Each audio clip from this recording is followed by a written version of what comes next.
హనుమంతుడు సీతారాముల దాసునిగా, రామభక్తునిగా, విజయప్రదాతగా, రక్షకునిగా హిందూ ధర్మంలో అత్యంత భక్తి శ్రద్ధలతో కొలిచే దేవుడు. ఇక హనుమంతుడి గురించి మన చాగంటి గారు, మన గురువు గారు మాటల్లో కొద్దిసేపు విందాం. ఈ రామాయణంలో అద్భుతమైనటువంటి పాత్ర పోషించినటువంటి మహానుభావుడు హనుమ. గోష్పదీకృతమారాసిం వశకీకృత రాక్షసం రామాయణ మహామాలా రత్నం వందే అనిలాత్మజం అని ఆయన గురించి స్తోత్రం చేస్తే ఇదే స్తోత్రం చేస్తాం. ఏదైనా మనం మెళ్ళో ఒక హారం వేసుకున్నాం అనుకోండి, ఆ హారానికి రెండు వైపులా పేటలు అంటారు. రెండు పేటల్ని కలుపుతూ మధ్యలో ఒక నాయకం పూస అని ఉంటుంది. అది చాలా సొబగుగా, చాలా గొప్పగా ఉంటుంది.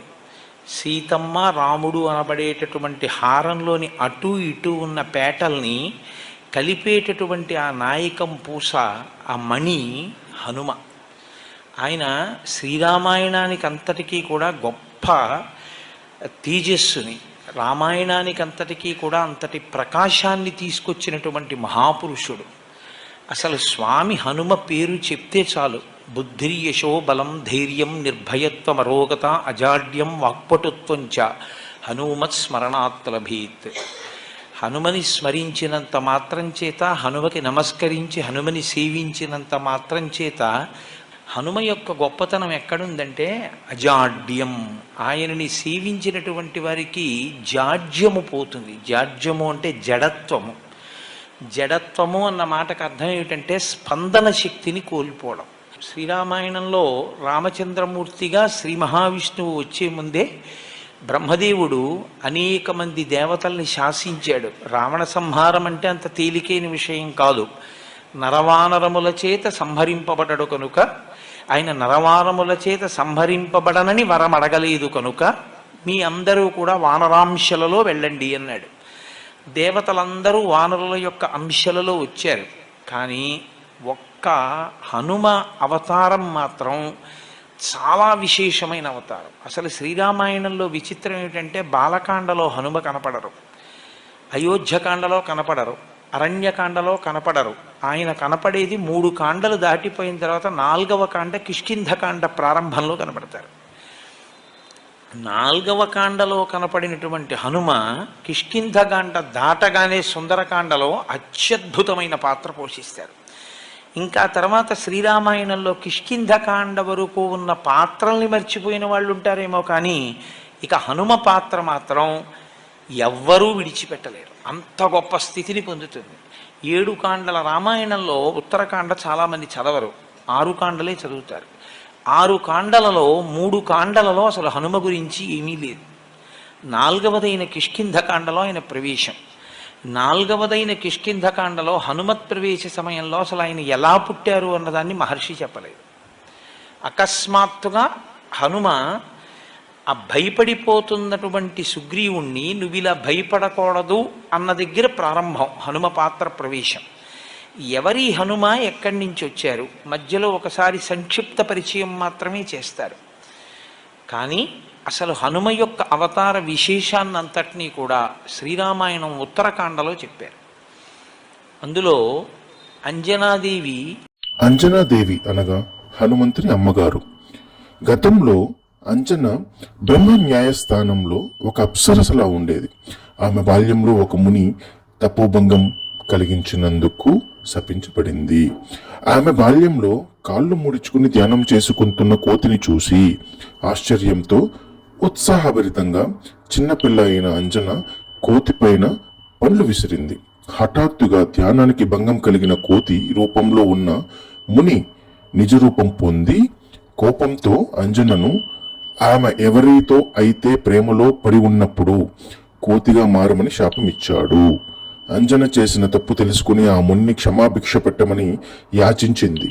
మరియు ఆ ముని శాంతపడి ఆమె కోతి రూపంలో ఉన్న ఆమెను ఎవరైతే ఇష్టపడతారో మరియు శివుని అవతారమైన శిశువుకు ఆమె జన్మ ఇచ్చినప్పుడు ఆమె శాపం నుండి విడుదల అవుతుందని పరమిచ్చాడు. వాయుదేవుణ్ణి తన గర్భమునందు ధరించింది, అనగా వాయువు యొక్క తేజస్సుని ధరించి ఆమె గర్భవతి అయింది. కారణజన్ముడైనటువంటి ఒక మహాపురుషుడు జన్మించాలి. ఆమె పర్వత గుహలో ఉంది ఆ సమయంలో, అరణ్యంలో. ఆమెకి శాలిశూక నిభాభాసం ప్రసూతేమం తదాంగన ఫలాన్యాహర్తుకామావై నిష్క్రాంత గహనే వనే అన్నారు మహర్షి. ఆమె శాలిశూక నిభాభాసం, హనుమ యొక్క రంగు గురించి లోకంలో రకరకాల అపోహలు. ఆయనకి తీసుకెళ్ళి నీలం రంగు వేసేస్తూ ఉంటారు. అసలు ఆయన రంగు అది కాదు. ఆయన పచ్చగా బంగారం ఎలా ఉంటుందో అలా ఉంటారు. వేష్టితార్జున వస్త్రంతం విద్యుత్ సంఘాత పింగళం అంటారు సుందరకాండలో మహర్షి. మెరుపుల పోగు ఎలా ఉంటుందో అంత పచ్చటి రంగు అయింది.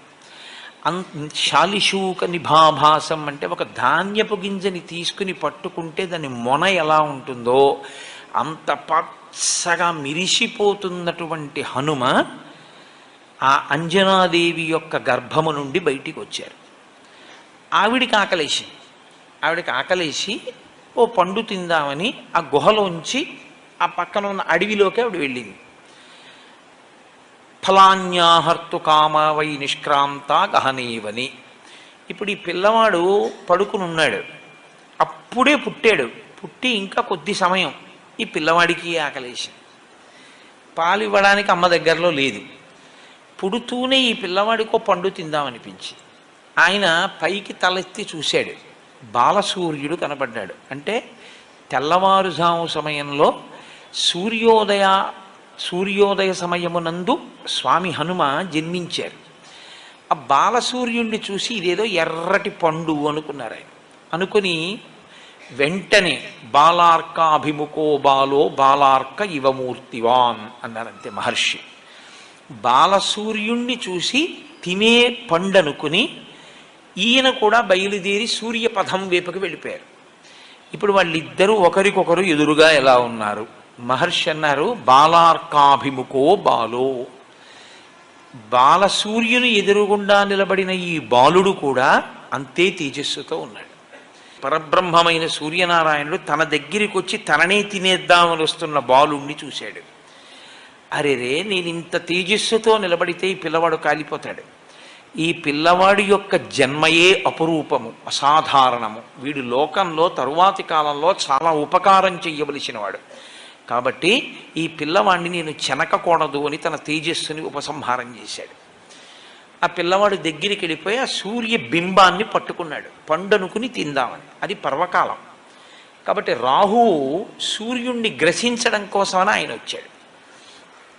పిల్లలకి చాపల్యం ఉంటుంది, కాసేపు ఇది పట్టుకుంటారు, ఇంకొకటి కనపడది ఆకర్షణీయంగా అనిపిస్తే దీన్ని విడిచిపెట్టి దాన్ని పట్టుకుంటారు.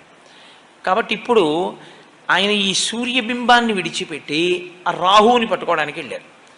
ఆ రాహువు ఈ పిల్లవాడిని చూసి హడిలిపోయి నాకు దేవతలు వరమిచ్చారు, నేను మాత్రమే పర్వకాలంలో సూర్యచంద్రుల్ని రాహువు కేతువు తినాలి, అటువంటిది ఇవాళ ఒక పిల్లవాడు కూడా వచ్చాడు, కాబట్టి దేవతలు మర్యాద తప్పారు, కాబట్టి దేవతల అధిపతినైన ఇంద్రుణ్ణి అడుగుతానని చెప్పి ఆయన వెనక్కి తిరిగి వెళ్ళిపోయాడు. ఈ పిల్లవాడు గబగబా వచ్చి మళ్ళీ సూర్యబింబాన్ని ఈలోగా రాహువు దేవలోకానికి వెళ్ళి దేవేంద్రుడికి ఫిర్యాదు చేశాడు. అయ్యా, పర్వకాలంలో నేను తినాలి, కానీ వేరొక పిల్లవాడు వచ్చి తినేస్తున్నాడు సూర్యుడిని, అది ఎలా సంభవం? నేను వస్తాను పద అని ఇంద్రుడు బయలుదేరి వచ్చాడు ఐరావతం మీద. ఈ పిల్లవాడు సూర్యబింబాన్ని పట్టుకుని అది ఏదో కొరికి తినబడేటటువంటి పండనుకొని కొరకబోతున్న సమయంలో మళ్ళీ రాహు వచ్చాడు. ఆయన మళ్ళీ ఈ బింబాన్ని వదిలేసి రాహువు దగ్గరికి వెళ్ళాడు. రాహువు భయపడి వెనకనున్న ఇంద్రుడి దగ్గరికి వెళ్ళాడు. ఈయన మళ్ళీ రాహువుని విడిచిపెట్టి ఇంద్రుణ్ణి చూశారు. ఇంద్రుడు ఏనుగు నచ్చింది సార్ ఆయనకి, ఎందుకంటే తెల్లగా ఉంటుంది ఐరావతం పుష్టిగా. ఈ పండు బాగుందని ఐరావతాన్ని వెళ్ళి పట్టుకుని కొరకబోతున్నారు. ఎక్కడ లేని కోపం వచ్చి ఇంద్రుడు వజ్రాయుధం పెట్టి కొట్టాడు. కొడితే అంతే, ఎడమ దవడ విరిగి ఆ పైనుంచి కింద పడిపోయారు. శ్రీరామాయణం ప్రకారం ఆయన ప్రాణములు ఉగ్గడింపబడ్డాయి. కింద పడిపోయి ఆ గుహలో రాతి మీద పడి కింద పడిపోయారు. కింద పడిపోగానే వాయువుకి తెలిసింది విషయం. అపారమైన తేజోమూర్తిని శ్రీరామాయణ కాలంలో అందరికీ ఉపకరించడానికి నేను కన్నాను, తండ్రినయ్యాను, ఇటువంటి పిల్లవాడిని ఇంద్రుడు ధూర్తుడై వజ్రం పెట్టి కొట్టాడు. కాబట్టి నేను నా ప్రసారమును ఆపేస్తానన్నాడు. అదో చిత్రం. కాబట్టి ఇప్పుడు వాయువు తన ప్రసారాన్ని ఆపగానే సృష్టిలో ఇప్పటి వరకు జరగని చమత్కారం జరిగింది. ఎవడో హవిస్సిస్తున్నవాడు అలాగే ఉండిపోయాడు, సంధ్యావందనం చేస్తూ అర్ఘ్యమిస్తున్నవాడు అలా ఉండిపోయాడు, నవ్వుతున్నవాడు నవ్వుతూ ఉండిపోయాడు, ఏడుస్తున్నవాడు ఏడుస్తూ ఉండిపోయాడు. ఎక్కడా లోకంలో కదలికలు లేవు. బయట తిరగడం మానే లేదు వాయువు. హనుమ మీద ఇంద్రుడు వజ్రం ప్రయోగిస్తే శరీరముల లోపల తిరగడం కూడా మానేశాడు ఆయన. ఇప్పుడు అలా ఉండిపోతే దేవతలు బాధపడ్డారు. మనుష్యులు పక్షులు మృగములు అలా అయిపోతే దేవతలకి ఎందుకంటే బాధ? మనం హవిస్సిస్తే తప్ప దేవతలకు అన్నం దొరకదు. మనం ఇచ్చిన హవిస్సే వాళ్ళు తింటారు, తిని తృప్తి పొంది వాళ్ళు వర్షం కురిపిస్తారు. కాబట్టి ఇప్పుడు దేవతలకు హవిస్సు లేదు.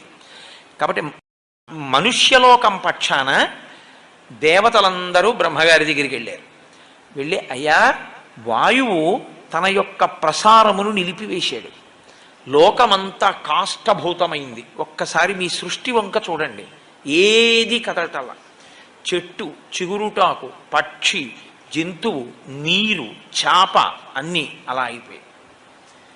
ఎలా అంటే బ్రహ్మగారు అన్నారు, వాయు ప్రాణ సుఖం వాయు, వాయు సర్వమిదం జగత్, వాయునాసం పరిత్యక్తం న సుఖం విద్దతే జగత్. ఎంత గొప్ప మాట అన్నారండి బ్రహ్మగారు రామాయణంలో. వాయు ప్రాణ, వాయువే ప్రాణము అన్నాడు.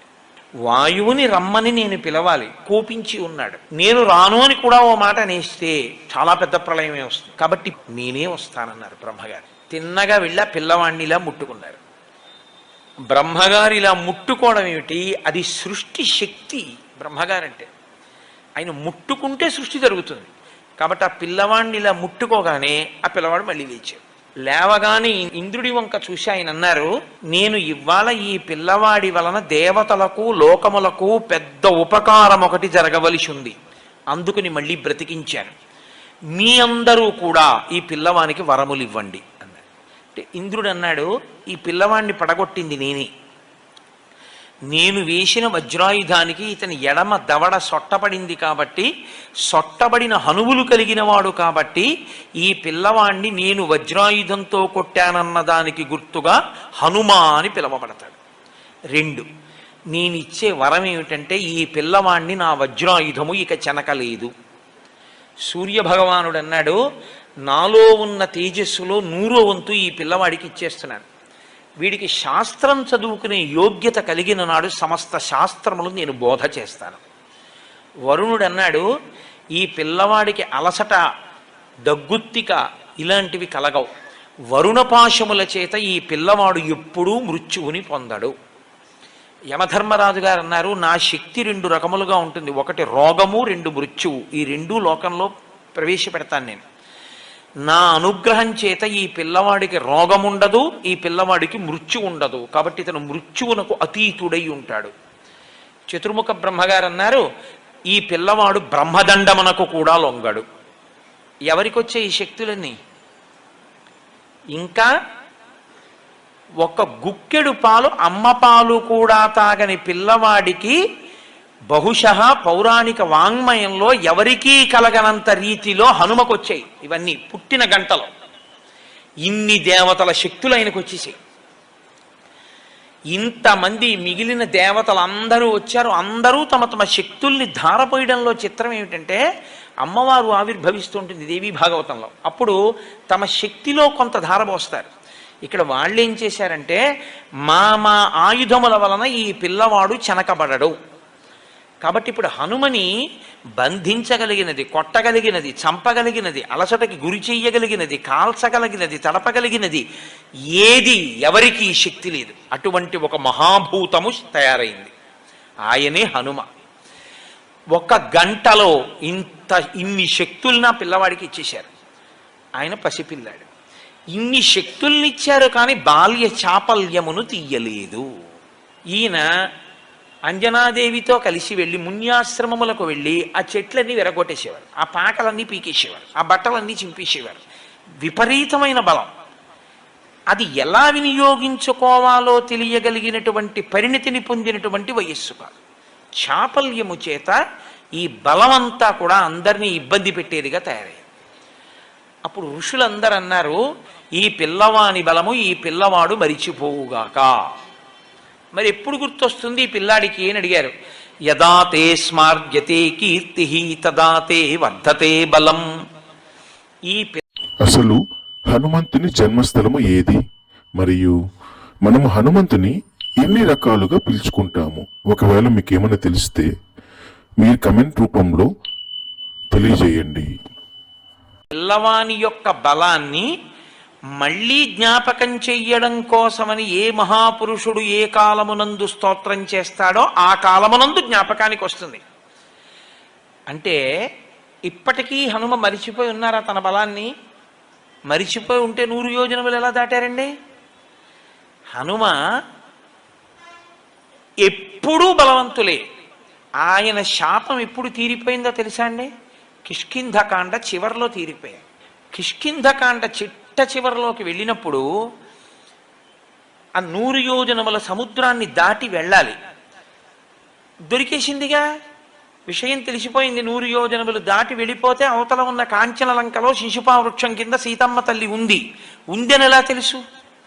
అంటే దూరదృష్టి కలిగినటువంటి వాడు సంపాతి ఎంత దూరమైనా చూసి చెప్పగలడు. ఇదిగో ఇక్కడి నుంచి నాకు చూస్తే 100 యోజనముల అవతల కాంచన లంకలో ఉన్నటువంటి శిశుపా వృక్షం కింద కూర్చున్న సీతమ్మ తల్లి నాకు కనపడుతోంది, అక్కడుంది సీతమ్మ అని చెప్పాడు. కాబట్టి ఇప్పుడు 100 యోజనములు దాటి వెళ్ళాలి. ఎవరు వెడతారు? మైందుడున్నాడు, దివిదుడున్నాడు, జాంబవంతుడున్నాడు, అంగదుడున్నాడు, సుషేణుడున్నాడు, తారుడున్నాడు. వీళ్ళందరూ లేచి ఒకడు 30, ఒకడు 40, ఒకడు 50, ఒకడు 60, ఒకడు 70, ఒకడు 90. ఎవడు ఎంత చెప్పినా 100 వెళ్ళి 100 తిరిగి రాలేని వాడు సముద్రంలోనే పడిపోతాడు. ఒక్క అంగదుడు అన్నాడు, నేను 100 యోజనములు దాటి లంకాపట్టణ ప్రవేశము చేయగలను, కానీ తిరిగి నేను వెనక్కి రాగలనా అన్న విషయంలో నాకు స్థిరమైనటువంటి అభిప్రాయం లేదు, రాగలనో రాలేను అన్నాడు.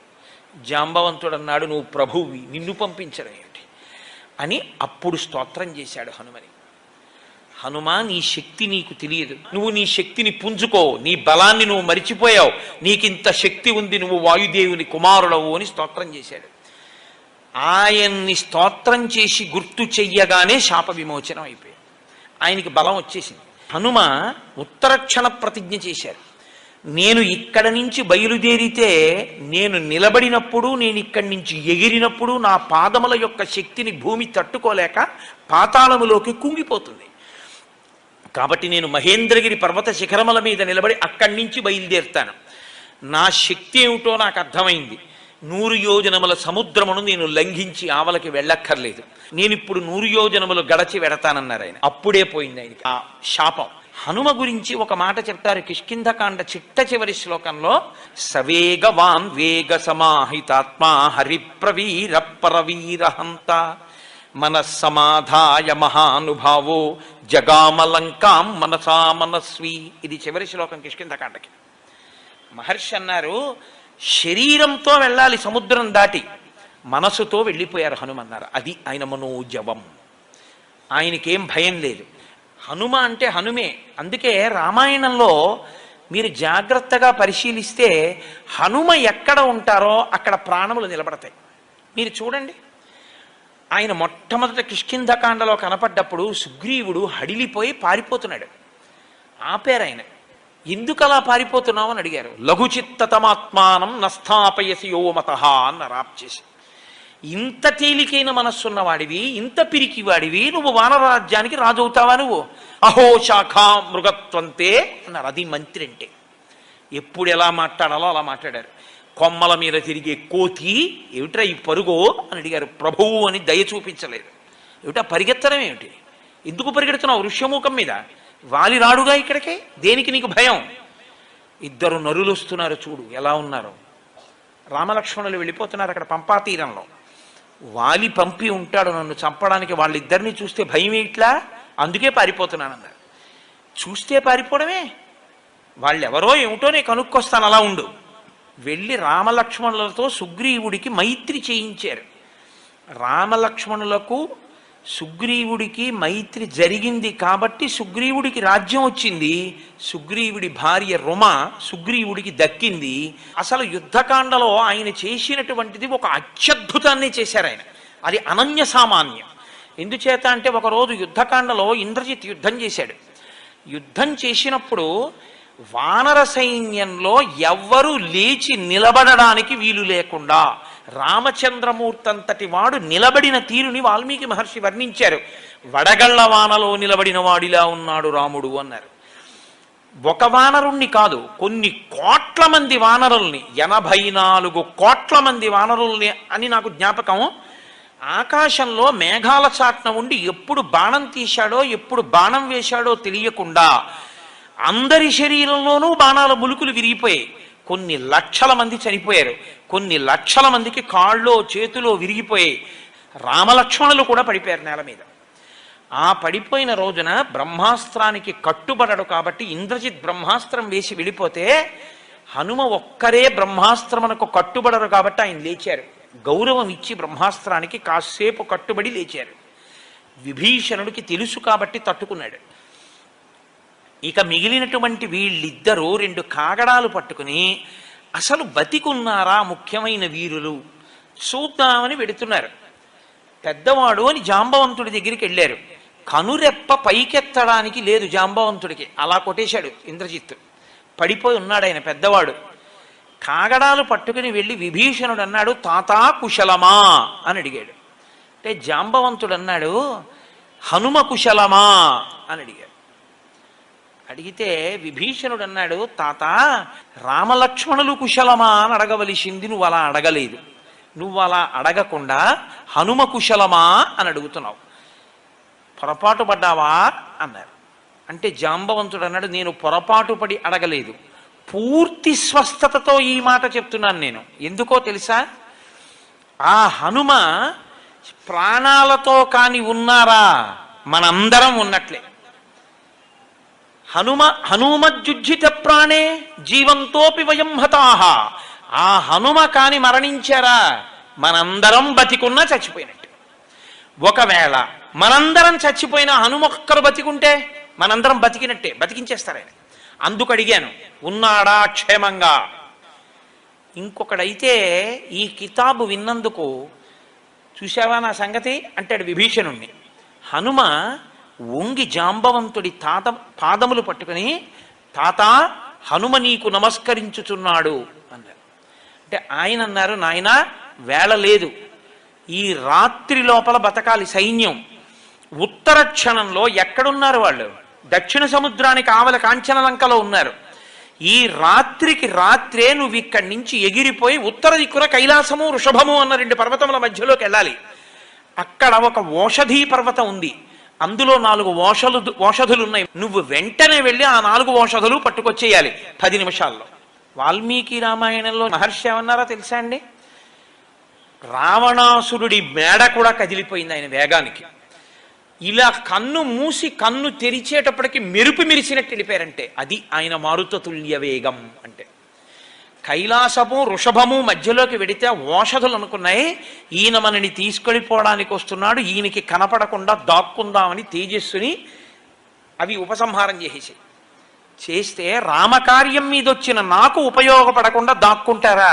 మీరెక్కడున్నా మా వైద్యుడున్నాడు సుషేణుడు, ఆయన కనిపెడతాడు అని పర్వతాన్ని పెకలించి తీసుకొచ్చేశారు లంకాపట్టణానికి. తీసుకొచ్చి అక్కడ ఆ పర్వతాన్ని దింపితే ఈ 4 ఓషధుల యొక్క శక్తికి ఈ 4 ఓషధులు ఎవరి కొరకు తేబడ్డాయో వాళ్ళు బతుకుతారు. హనుమంతుని ఆశీస్సులు అందరికీ ఉండాలని ఆశిస్తున్నాను.